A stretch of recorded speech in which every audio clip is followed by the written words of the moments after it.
आपण आलेलो दादर येथील नॅशनल हेअरक्राफ्ट स्टुडिओमध्ये. दादर असेल किंवा नायगाव असेल, तुषार चव्हाण यांच्या हाताची जादू नेहमीच चालत आलेली आहे. मध्ये सेलिब्रिटी असतील किंवा राजकारणी असतील, सगळेच जण आवर्जून नॅशनल हेअरक्राफ्टमध्ये आपली केसांची निगा राखण्यासाठी येत असतात.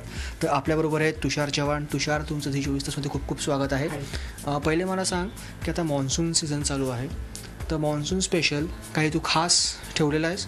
हो, डेफिनेटली. कारण मान्सूनमध्ये कसं असतं, पावसाळ्यामध्ये लोकांना भिजायचं असतं, मुलींना भिजायचं असतं आणि त्याचबरोबर स्टाईल पण कॅरी करायची असते. मग अशा स्टाईल्स कुठल्या आहेत की ज्या रेग्युलर हेअरस्टाईल्सपेक्षा वेगळ्या असतील, भिजल्यानंतर ते अट्रॅक्टिव्ह दिसतील. म्हणजे लेडीजसाठी आपण कलर्स ऑफर करतो, मग त्याच्यामध्ये कलर्स करतो. म्हणजे कलर्स जे असतात, रेग्युलर हेअरकट असतो पण कलर्स रेनबो स्टाईल असतो. म्हणजे रेनबोचे जे कलर्स असतात, रेनबोचे ते कलर्स आपण त्याच्यामध्ये पुटअप करतो. मग ते भिजल्यानंतर केस खूप छान दिसतात. ते जेंट्ससाठी आपण असं करतो की भरपूर, आता तुम्ही ते बघताय की असं केस शॉर्ट केलेत आणि मी त्याला क्रोकोडाईल असं करणार आहे. मग ते जस्ट तो भिजल्यानंतर असा हात वरती केला त्याने की ती स्टाईल कॅरी होते. कारण बेसिकली काय होतं की मान्सूनमध्ये पाण्याने केस भिजतात सगळे आणि मग त्याला लूक येत नाही.